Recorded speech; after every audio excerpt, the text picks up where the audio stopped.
Just as a disclaimer, we want you to know that some of the movies that we will be reviewing were shot in a different time and era where people of race and sex were not treated equally. We understand this and hope you do too. The movies or anything that happened on the sets are not the views of this podcast or what this show is intended to be all about. Exactly. And we want to give due diligence in presenting the movie and not the views of the cast or directors or anyone involved. But we also feel it's necessary to let the audience know some of the background information to get a feel for what was happening at the time of shooting the film. Again, we hope you understand that we do not agree with everything that went on, and we just want to give out the information. And with that being said, hope you enjoy the show.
Alright guys, welcome back to the Tragedy of Cinema. This is a very special episode. Actually, this is a listener episode where they requested that we do the movie Nosferatu from 1922, the great silent film.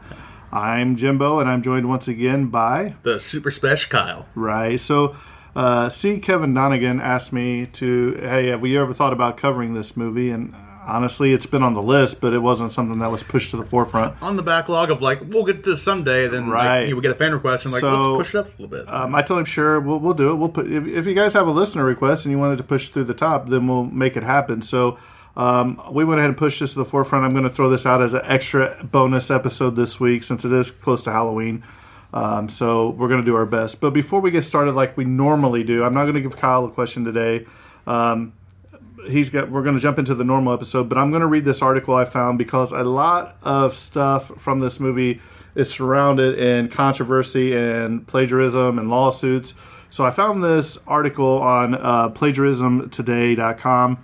It was titled Dracula versus Nosferatu, a true copyright horror story. Ooh. So I figured I'm going to go ahead and just read this, and then we'll jump into the normal notes like we do normally. So, through the slip-up that caused Night of the Living Dead to lapse into public domain is most likely the best-known case of copyright affecting horror movies. It is far from the only, nor is it the first. The truth is that copyright has been creating havoc with horror movies as long as there have been horror films, all the way back to at least 1922, when the estate of Bram Stoker, the author of the original Dracula novel, took an upstart video company that made an unlicensed adaptation of the book. This battle not only helped shape horror movie history, but is also something of a vampire tale unto itself. After all, it's about a movie that managed to resurrect itself, literally coming back from the dead and then casting a spell on the living. In many ways, the story of Nosferatu, the movie, mirrors closely to its protagonist, though unlike Count Orlok, it hasn't turned to ash when exposed to sunlight. Driving a stake through Nosferatu, film producer Albin Grau originally got the idea to shoot a vampire movie in 1916. Serving in Serbia during World War I, Grau was inspired to make a film about vampires after speaking with local farmers about the lore. He and Enrico Dickman found the company Prana Film and set out to create the movie, even hiring screenwriter Henrik Galling and director F.W. Murnau to bring the vision to life. Grau, however, hit a major snag. He had wanted to do an expressionistic retelling of the story of Dracula, but the estate of Bram Stoker, spearheaded by his widow Florence Stoker, would not sell him the rights. Though the book was already in the public domain in the U.S. due to an error in copyright notice, which we've experienced that in Night of the Living Dead 45 years later, Grau's native Germany, which was already a signatory to the Berne Convention, the U.S. would not sign until 1988. That work would not lapse until 1962, 50 years after Bram Stoker's death. Undaunted, Grau pressed forward with the film, and it started production in 1921. However, several changes were made in the movie in a bid to duck the copyright lawsuit. The name of the movie was changed to Nosferatu, the main character's name was changed to Count Orlok, and the plot itself received many tweaks and modifications. And just aside, I'm going to inject this here. You can tell from watching this movie, it's basically pretty much the same movie. It was definitely the goal of making it just legally distinct enough right. to be its own thing. But also, I kind of agree. I think it is its own thing, personally. If I were to be the judge on that situation, I think it's its own thing.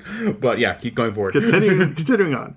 Unfortunately for Grau, those changes were not enough to avoid a lawsuit. Shortly after the film's debut in 1922, Bram Stoker's estate filed suit claiming the film was an infringement. Since early versions of the film still included the Dracula name, proving the derivative nature of the work was not difficult, and Grau was forced to both declare bankruptcy and close Prana Film, making Nosferatu the company's only release. Worst of all for film lovers was that the judge ordered that all copies of Nosferatu be destroyed. It seemed that the movie was destined to die a very quiet death, and it almost certainly would have, if not for one piece of amazing fortune. Rising from the ashes. The court's order was followed with amazing thoroughness. All prints of the movie were destroyed, that is, save one. One print found its way to the United States. Since Dracula was already in the public domain there was no way to have a U.S. court order its destruction. It is from that print that every copy of the film existing today was made. The film slowly began to gather an audience in the U.S. and by the 1960s had earned a place as a horror classic. By then, Dracula was in the public domain worldwide and Nosferatu could be shown freely, though the film itself was protected by copyright in many locations, once again, though, not in the U.S. More importantly, though, Nosferatu is the first vampire film that is known to have survived into the modern age. As such, it set many of the templates and rules for the films that would follow, including changing some of vampire lore forever. Then the next heading is The Impact of Nosferatu. Though it's clear that Nosferatu is close retelling of Dracula with different character names, the movie made many changes to the story, some for budget reasons, but most for copyright reasons. The biggest change was the ending of the movie. In Nosferatu, Count Orlok is burned up by the sunlight, which we'll talk about later. However, in Bram Stoker's version, sunlight was harmless to vampires. It only just weakened them slightly. However, this idea of vampires being killed by sunlight has been used over and over again in various movies, including many carrying the Dracula name. The theme has become so common in the more accurate 1992 movie retelling of the book, a narrator has to explain why Dracula can walk in the daylight for a crucial scene. Another difference is that a bite from Orlok does not create a new vampire. Rather, Orlok merely kills his victims. This theme, too, would be adopted by later films, which forced less on the curse element of vampirism and often gave vampires a choice as to whether or not a victim would live as a vampire or perish. Example, Interview with a Vampire. Yeah. Other changes, however, didn't catch on. For example, Orlok is a misshapen monster with fangs in the side of his mouth, making him almost appear animal-like. This is in stark contrast to Stoker's Dracula, which is a suave, sexy, and aristocratic womanizer. This paved the way to largely abandon the Van Helsing plot of a vampire hunter and leave room for the story's women to fight back, one eventually sacrificing herself to kill Orlok. Still, many of Nosferatu's changes went on to become canon for vampire movies, even though they went against the story it was based upon. Bottom line, in the end, it's amazing how many elements of modern vampire lore came not from an attempt to write a better vampire tale, but rather were a failed attempt at avoiding a copyright infringement lawsuit. Without those changes, vampires might never have been thought to be vulnerable to sunlight or able to kill their victims. Vampire lore would have been very different without Nosferatu. However, the biggest change might be that there would have been almost no vampire movies at all. After all, without Nosferatu proving the interest and potential profit from vampire movies, it's debated whether Universal and or Hammer Films would have taken up the Dracula name. Imagine for a moment if Bela Lugosi and Christopher Lee had not donned the cape. Nosferatu kept the interest in vampires and Dracula alive until 1931, when Lugosi first played the role and helped ensure that we would have a steady stream of vampire movies from then on. Dang, just think, Jimbo, we could have lived in a world without Twilight. Yeah, true. In the end, though, it's the later Draculas that would have become better known. It's likely none of them would have ever done so if it hadn't been for this copyright-infringing film that managed to stay alive with a stake through its heart. Bum, bum, bum. So that is an article from plagiarismtoday.com. I thought it was very well done, and I was trying to see who wrote this. It doesn't even say who the author was of this article. Guy or gal. They did a fantastic job right there. Article. So, so Kyle, let's go ahead and talk about this 1922 Nosferatu now. Okay. All right. Well, we kind of covered a lot of the kind of the overall plot summary that we'll actually get into a little bit later too. But anyways, let's cover the whole film. Nosferatu, originally released in 1922 in the Netherlands, waited till 7 years later to June 1st, 1929 for the United States release. It was directed by F.W. Murnau. Writers include Henrik Gleen and also now attributed as a writer for the original base novel of Bram Stoker's Dracula, of course, obvious reasons. Producers produce Enrico Dykman and Albin Grahl. Composers for the renewed plot of the restored version in 1997 includes names like James Bernard, James Duhamel, and Hans Erdmann and Sandro Forte. Going on to the technical details here, we have a runtime of 94 minutes. And it kind of has very similar runtimes in different countries, including 65 minutes for Spain, 88 minutes for the United Kingdom, and 84 minutes for Sweden, and 85 minutes for the good old Belgium. For the sound mix, it is a silent film, so all the music is added later into the restored versions of like 1997 and other versions. Color info, this is, of course, a black and white film, although in the restored versions that we watched, it had a some colored tinge for certain scenes, kind of add some ambiance. Well, I think because the version I watched, because I have it on Vudu, and the one that we got actually had deleted scenes or found footage put in there, and I think that's where the different colorations is. Like you see, like the one scene where Orlok is driving the carriage up to the mountain or whatever, and you can tell it's just off, like off. So a lot of the stuff they had to do by art. They had to do art and move the camera through the art thing too. So we probably got the restored version where they added some stuff, but of course the art film quality is not as good. There's only so much you can do with to save it. Yeah, exactly. Yep. Okay. Moving forward, we have the aspect ratio of 1.33 by 1, better known as a 4 by 3 aspect ratio. We have a camera. We have the Debris Le Porvo. I'm sure I pronounced that perfectly. Film length, we have 1,967 meters in film. I don't know how many reels that is. For the process spherical printed format, it's 35 millimeters. Moving on to award, or actually not awards, just award. That we have a looking at the paper that I misplaced. Where did I put? Oh, there it is. We have the Online Film and Television Association Award for the Film Hall of Fame Motion Picture. So they have a Hall of Fame base for it in 2010. And moving on, we're going to the cast of the film. Usually for the cast, if you listen to other episodes, I will do the name of the actor, which character they play, and then some other films they were kind of best known for outside of this. Because this movie is nearly 100 years old now, and almost completely German and Netherlands, produced. These names are very difficult to pronounce, and also they didn't show up in many other films. So I'm just going to I'm going to attempt to the best of my ability the name pronunciation and the character pronunciation. So he's going to apologize in advance. Apologize in advance because it's just like I'm going to try, but we'll see how it goes.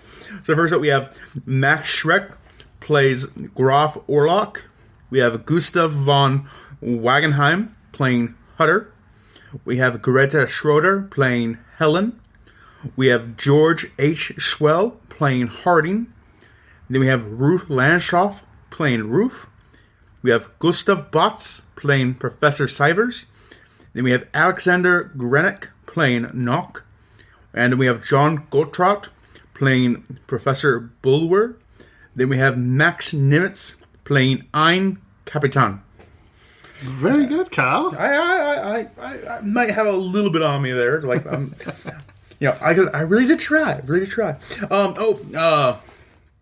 One thing I wanted to actually mention, because I just remembered we had the filming dates of the film, which went from August 1921 to ending on October 1921. So this is actually, if you're listening to the time of release of this podcast, this is the 100-year anniversary of the ending of filming this movie. So that's awesome. Nosferatu. So cool fun fact. Nice. So Kyle, give me the synopsis of this movie without plagiarizing the synopsis from Bram Stoker Dracula. Well, see, Keanu Reeves. Winona Ryder. It's great. Different movie. Without plagiarizing, you just gotta admit up front, this is Bram Stoker's Dracula, but with a few details changed. Of a man going to buy a house from in what would you call Orlok in this film? A landlord of the era or something like that. To some degree. Yeah. And then completing that purchase and having the same plot of Bram Stoker Dracula of him discovering he has a wife and all those things. And essentially it's a man just going and fighting a vampire and then having a plague go around and trying to learn about vampires and fight them. Well, and I think that's a poor synopsis, I'm sorry. Yeah, that's terrible, Kyle. Let me see if I can help it. So do a better job being Jimbo. You have Orlok, who's lived in Transylvania, wherever he's at. I don't remember the city. I'll just say Transylvania because I can't remember. The real place was Oreva Castle? Yes. So he has summoned somebody to come up there because he wants to buy a plot of land in the village of... Slovakia. Actually, so, it's in Slovakia. So he can basically feed, I guess, on his victims more. Yeah, I can see the more specific detail here. And there's this young married couple that's there. Oh, it is supposed to be in Transylvania. I thought so. It is supposed to be in Transylvania, but it was filmed in Slovakia. So this young married couple. The beginning of this movie is so wild because he goes and he cuts down these flowers from the garden and he breaks them, and she's like, "Why did you have to kill such beautiful? Why did you do flowers?" that? Yeah, I was like, "Great." It's a terrible idea. Just get off to the bad start. It's great. I love it. Every good relationship. So then he goes to his workplace or something and says, "Hey, I gotta go. I'm leaving," and he leaves there with his uncle and aunt or something. And, and he goes off for a trip to go up to Transylvania or whatever.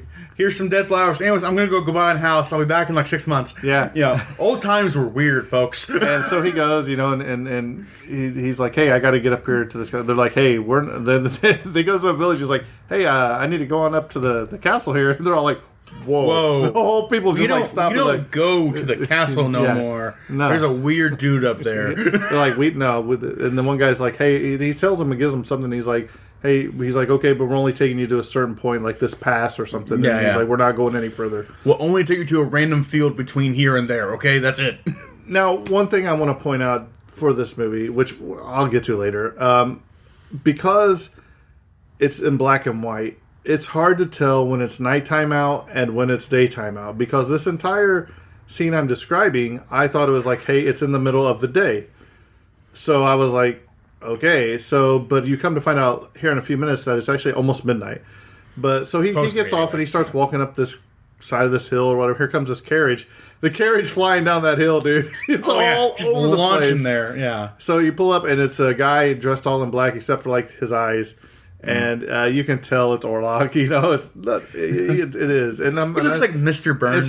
And so here I am thinking, it's in the middle of the day, and this guy is out here in the sunlight, period. He would be toast. Mm-hmm. So he gets up there, and then you see it, like, he's like sliding around the corner in that chariot, and they get all the way back to the castle. Orlok shows him to his room or whatever, and he says, "Hey, you want to come eat or whatever?" So he has a little thing, and he ends up cutting his finger, like most of the time when as you do when you eat dinner, you cut your thumb open and bleed out. And Orlok's face, man, once he cut that, he's like, "Oh, it's dinner time for real now." Yeah. And so he just starts sucking on his thumb or whatever, and he's like, he says something really incredible. Old people do. Yeah, he says something really incredible, like, "Oh, it's a tragedy of fresh blood to waste it." Yeah, and so I was wasteful. like, what is? And I'm not gonna lie, Orlok is one creepy dude in this. The makeup and everything on him is fantastic in this movie. Oh, surely, yeah.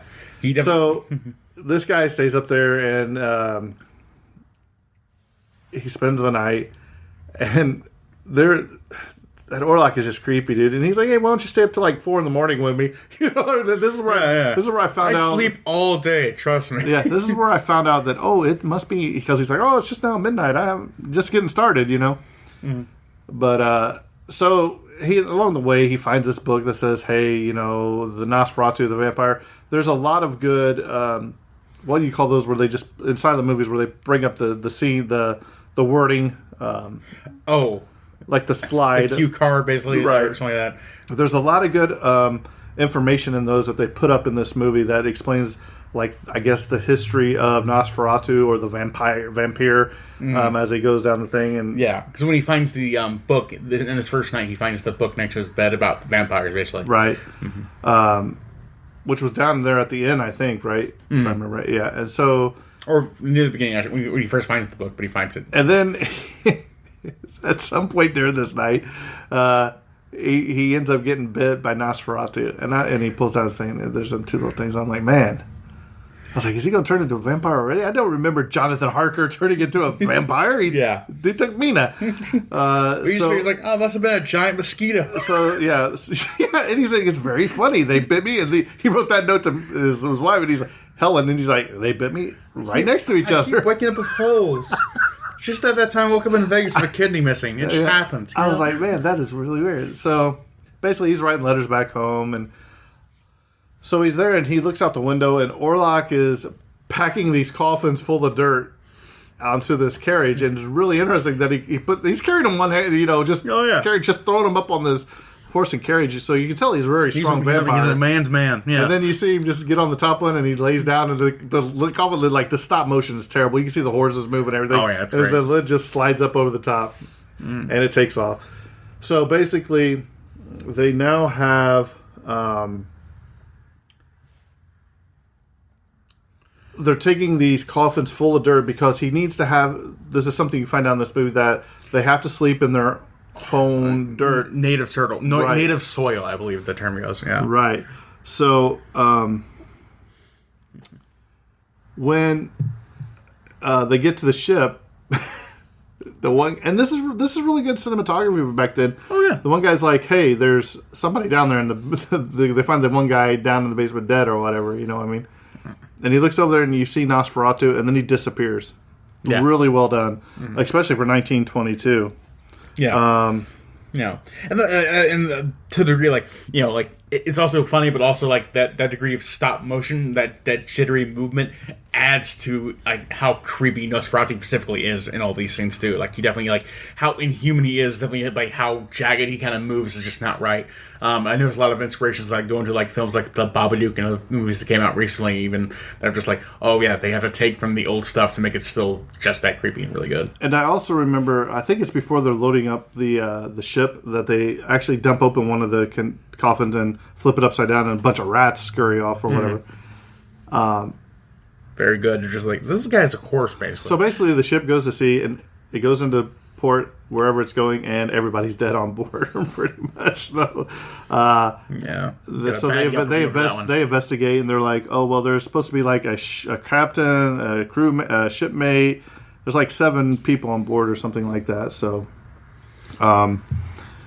as the movie goes on, Orlok has basically purchased the house right across, I guess, a stretch of grass or whatever, and he can face the window of the couple. So she tells her husband, she's like, look what I have to stare at every night. And you just see him looking out the window like, hi, I'm Bubba. He just looks, and he's just creepy looking. You're really pretty. He's just really creepy looking, and it goes on. And you come to the famous scene where you see him creeping up the stairs with a shadow, and he's just growing and growing, and it's intense, man. And he ends up going into her room, and you see him bend down, and he's just like biting her, and he's just looking creepy, dude. He's just sitting there kneeling and biting. Yeah. And well, Orlok must have lost track of the time because he gets up and he backs up, and the there's no curtains drawn, and he backs up, and there's sunlight that comes through, and he just goes poof into a puddle of ash. And basically, that's the ending. And then there was that famous thing. What to say? Like the crow, not the crow. The bird. The beast that flew doesn't fly no more. Something like that. I can't remember the exact flashcard they used. Yeah, right. But it's a great movie. So let's go ahead and talk about the rest of this film. Fun trivia and all that. So we already talked about how this movie survived the lawsuits, the copyright, how good old America came through. How the one copy, talking about bootleg versions. The one time America came through. I mean, yeah. I wonder, but I kind of wonder how it actually got over here. Somebody had to bootleg that thing, put it in like their jacket, go across the sea, it out, all that kind of stuff. Yeah. Goes to show, like, piracy is one of the best pieces of a way of securing that art, and cultivating it for future generations. Really, then Nosferatu is a perfect example of that. Right. The movie was banned in Sweden due to excessive horror. The ban was finally lifted in 1972. So 1972. So he really was creepy looking. Oh yeah, definitely. And like I said, that definitely if you ever watched The Babadook, there's a clear inspiration from the kind of the stop motion and jerky movements that they have in this film that goes into The Babadook, which I think is like and I love the old silent movies because the film is just so deteriorated that it gives it that really nostalgic feeling. You know what I mean? Yeah. After 85 years, virtually all the exteriors are left intact in the city of Wismar and Lubeck. I think that's really cool because it has some really great, like the arching scenes, you know what I mean, where you see Orlok come through like the doors and stuff. Great. Count Orlok is only seen blinking once on screen, and that's near the end of Act 1. This movie is also broken up into Acts 1, 2, 3, and 4, I think, maybe 5. Ruth Landshoff, the actress who played the hero's sister, once described a scene in which she fled the vampire running along a beach. That scene is not in any version of the film, nor in the original script, so they don't know where she got it from. So maybe she just wanted her little... Had a bad dream one night, and was like, I filmed that, it's good. No, that was my sister. Many scenes featuring Graf Orlok were filmed during the day, and when viewed in black and white, this became extremely obvious. This potential blooper is corrected when the official versions of the movie are tinted blue to represent night. So that might have been something to know before I watched this film and was really confused as why Dracula, if you will, is walking around in the daylight. Yeah, definitely. That's the bad part of having the film black and white. They're talking about the werewolves out there. And it's a striped hyena. I was like, this thing looks nothing like a wolf. No. I was like, this is just a dog with a bad makeup job on it. I forget which actor it was, but the actor you saw in like the end, basically, he looked more like a werewolf than the actual hyena because she's the crazy haircut. Yeah. So here's a little bit of way of how this a little bit more on the film. The film was loosely based on the Bram Stoker's book, but the characters' names were changed in an attempt to prevent the legal action, which failed. The subtitles were translated into French. Then when the film went to the USA into English, but with Stoker's characters' names used. In the meantime, the original prints were destroyed because of the legal action, so the original subtitles were lost. The American version went to the UK and then was translated back into German for a release there. When restorers were about to make a definitive version, they were looking through a number of archives. Unfortunately, all of the prints they found had the changed subtitles, so they gave up hope of being able to recover the originals. They later heard of a good print in an East German archive. When they got there, they found out that the print had been loaned out. The restorers were then offered to have a look at another print from the archive, which wasn't considered as good as the other one. When the restorers observed that print, they discovered that it had the original subtitles. Oh, wow. It had been sitting there for half a century, and nobody had noticed. So you talk about bad luck, good luck. They lucked out big time. And somebody checked out that film like, here's my library card. I'm checking out Nosferatu. Yeah. taking out a half-century-old film, now 100 years old. Yeah. And speaking of the subtitle stuff, there are many different first names for the main characters and for the different English versions. And a few, Hutter is called Thomas, and others she's called Jonathan. And same thing, Hutter's wife is credited as Ellen, but in some versions she's called Mina. See, I knew it was Mina Harker. Yeah. Shadow of the Vampire in 2000 is a fictionalized depiction of the events surrounding the film's production based on the urban legend that Max Schreck was actually a vampire. Schreck was played by William Dafoe in that film. No, he was played by Mike Myers. That's right. This is interesting. It's always interesting when you're selected by the Vatican in the art category of its list of 45 great films. Catholics love vampires. I'm not sure why. I don't know. I really don't. Whatever. To each their own. But it's very odd to me sometimes. F.W. Murnau frequently used arches, doorways, and gates in the film to frame the characters. And at least one occasion, he had also manipulated a certain portion of a shot to achieve the desired frame effect, which we've talked about. Werner Herzog told Terry Gross in 1998 that he feels that this is the greatest German film ever made. Herzog directed the remake Nosferatu, the Vampire, in 1979. I've never seen that one. There was another version of this film released in the late 90s that replaced the film score with the music of metal band Type O Negative. So if you don't like the classical music score, maybe you'll like the rock band Type O Negative. I gotta check that out sometime. That sounds great. This is on Roger Ebert's greatest movies list. It's also obviously on the 1001 Movies You Must See Before You Die list. Some American publications claim that a famous German actor was under the vampire makeup and that the phony name Schreck, which means terror in German, was used to boost the promotion of the film. Max Schreck, his real name, by the way, was an accomplished German stage actor who had appeared in some other films. So he's Max Terror, I guess, according to that. Max Terror. And Kyle, as you stated earlier, this is one of the favorite films of director Guillermo del Toro. Guillermo del Toro's favorite films, which... Guillermo, yay. Which, of course, it is, because that's what Guillermo del Toro was all about. An old horror movie from, 40s or earlier? Oh, no, he's all over it. He loves it. The concept in popular culture that sunlight is lethal to vampires is based on this film, which depicted such a death for the very first time in film history. F.W. Murnau knew that he would be sued for borrowing heavily from Bram Stoker's 1897 novel Dracula without permission, so he changed the ending in order that he could say that this film and Dracula were not exactly the same, but they are. Pretty much. The character of Nosferatu is only seen on screen for a bit less than 9 minutes in total throughout the whole film, and it works. It leaves that suspense and horror there. I loved it. Less is more, always. Right. Especially for horror films. And Count Orlok, who is does not appear until 21 minutes into the film as well. So that whole first 20 minutes is kind of building up something with the guy and the girl and the traveling and all that. So yeah, and it's kind of amazing how many of these original elements came into future stuff. I know the native soil thing. Actually, it was very much that was recent. That was referenced just this year in the show What We Do in the Shadows about having to have native soil carried with you when you're coughing when you go traveling. And I believe that was also in Guillermo del Toro's the show The Strain, which is also a vampire show, even though they didn't say it at the beginning. But that same thing where they have to have soil with them at all times, basically whenever they try and rest. So pretty cool stuff to see that this. I don't believe the soil thing was in Bram Stoker's Dracula. I think it was just this film. So it's just interesting to see the stuff they brought forward. Yep.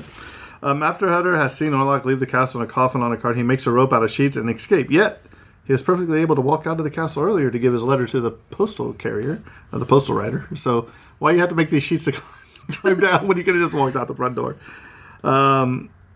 So when Hutter is writing his letter to Ellen in Count Orlok's castle, the paper that he is meant to be writing on is clearly blank throughout the entire scene. When Orlok has loaded the crates, which we already talked about this, he climbs up and the lid levitates onto the magic strip by stop motion animation, and the horses jerk around. When Count Orlok rises out of his coffin in the hull of the ship, there's a porthole right next to him, and you can see bright daylight on the other side. When they find the dead ship captain, his eyes are half open in one shot but closed in the next. And at the end of the film, when the sun is seen rising out of the window, the light on the building opposite is seen, meaning that the sun was rising behind Hutter's house. Nosferatu would not have been burned by sunlight from the window, as the sun would not have been high enough in the sky to do so at that point in time. So, Kyle, what do you think of our listener request by C. Kevin Donegan, Nosferatu from 1922? I love it from a historical perspective. I really appreciated that. There's still a whole lot of shots in there, especially about how grotesque and monstrous she looks that are like still deeply disturbing today. So I love it for that. I think it's a great film for that. From a historical perspective, I think you can really appreciate a lot of the stuff it brings forward even to today, and it's worth watching for any like major horror fans, especially like to understand your history and any film buff. It's great to see for that. But on the very, very personal note, it's not a film that I really want to rewatch for my personal enjoyment. Like, I appreciate it in all these intellectual points and levels, but as my personal enjoyment goes, I honestly kind of get bored in the silent film genre. So, like, I understand, like, it is incredibly important to so many other films, but personally, I'm gonna watch it like once or twice, really, to try and get a feeling for what they accomplish and appreciate that. But in general, I'm not going to watch it over and over and over again out of my own enjoyment. So overall, like, it's a fantastic film and it's worth knowing about from a educational perspective. But overall, it's not like a film that I'm like, oh, I'm going to watch this anytime I want to. So that's my general feelings about that. Jimbo, how do you feel? Well, I think it is amazing to see how this survived after everything it went through. We're amazed and even blessed to have this film with us today. Absolutely. I don't know how it survived 100 years now, if you will, coming up here. Piracy. Well, I understand that, but I mean, it's just amazing that the Florence Stroker won a lawsuit saying, "Hey, all these are being destroyed." They actually followed through and destroyed every copy that they knew about. Yeah. And then it's amazing that only one copy survived the entire time, made it to the United States, and became this big, iconic, cult-following, legendary movie. Yeah. And it's because of this movie that we are able to enjoy all the future vampire I films. wonder if there's a page about that too. It's like that is such a harsh judgment that rarely gets thrown around that I've ever seen. Like the only case I ever heard of like having get like ordered to destroy all of that piece of art that you've already completed was like there was a video game called X-Men Destiny released a few years, and they were ordered to destroy all those copies and never came back out, and a few other things. But like, it's such a harsh punishment. Like, they already finished the entire product, and here they are because of copyright, whatever kind of infringements. You have to destroy it all again. That's insane to me. Right, and I think, and even like today you have more rules, and it's wider, and there's a lot more laws in effect for copyright infringement, plagiarism, and all For that. better and worse. Right. Yeah. So just to have them say, this movie, you're doing this, you're doing that, to be able to track down everything that they had filmed, and how long did it take to copy a film from 1922 onto another reel? Yeah. I mean, how many copies existed at the time? Was it, hey, we got 3 copies, we burn all 3? Or was there like 200 copies and they had to burn? A few dozen? Yeah. You don't know exactly where everything was. Mm-hmm. But to see that escape the country from where it was filmed and become this big, iconic movie that won awards is amazing. Some of the shots in there where he was doing the lighting, when he's crawling up the stairs or walking up the stairs, that is one of the creepiest shots they've ever done in cinema history, man. Because he just gets bigger and bigger and bigger. And then when he sits there and he bites the lady on the neck, he just sits there. Mm-hmm. And he just looks, he doesn't even look, he's just sitting there like his teeth sunk into her. It's so completely unnaturally still, and it's not even like a creature or a human. It's just like so unnervingly just cold. It almost looks like a painting. He's just sitting there, like not moving. It's amazing. Yeah. But I enjoyed the movie as the one I'm going to watch continually every day for the rest of my life. No. Will I revisit it? Probably around Halloween time, every year or something, or when I get in that. It would be really nice to do a side-by-side comparison between this and Bram Stoker's Dracula at the same time and see what the actual copyrights were and what they weren't. So maybe we'll do an interview with the vampire and we'll compare the two sometime down the future. So thanks, C. Kevin Donegan, for this movie. It was the first time that I've watched the entire thing all the way through. I've seen the major story beats. The highlights. The most influential and then scenes. just see the restored version that I bought. You can buy this on Vudu for, I think, for like $6.99. But also public domain, so like you can get it on Vudu or anything like on YouTube and places like that too. Right. It is a public domain property. Right. So it is free. But I bought like the ultra high definition movie and watching something from 1922 on my TV right now, and they look fantastic, like real. We have made leaps and bounds in the past decade or two of just Right. like upscaling old stuff and really impressive stuff. That's like, it blows my mind sometimes how well we've remastered films nowadays. And speaking of that, if I can get it done, I'm going to go ahead and throw this out here now because I'm hoping to get it done tonight or tomorrow. I will be interviewing, hopefully, a gentleman that I met on one of the Facebook movie groups where I was privileged to watch the movie I think it's 1938, silent movie, As the Earth Turns, I believe is the name of it. And he gave me a private screening of it, and he composed the music for this silent film, and he also produced it along with the family of the director, who was 20 years old, who went on to work with Disney later on in his life. So I'm hoping to interview that guy tonight. But that's another silent film where it's amazing to see what they use to special effects wise, shadows, models, all that stuff. So I'm hoping to get that done sometime soon too. I'm hoping it will be on the TCM channel Halloween. So be on the lookout for that. If I don't get to interviewing before then, I am going to have him on eventually. But I'm hoping to get that done tonight. He lives out in Seattle. So, well, with that being said, I think this listener request episode coming is to a close. Thanks, C. Kevin Donegan, once again. Great movie. Great suggestion. Really we really appreciate it. If you have a suggestion, anybody else, just hit us up on the Facebook page at the Tragedy of Cinema podcast group, or you can email us at thetragedyofcinema@gmail.com. So, Kyle? And that's a wrap and cut.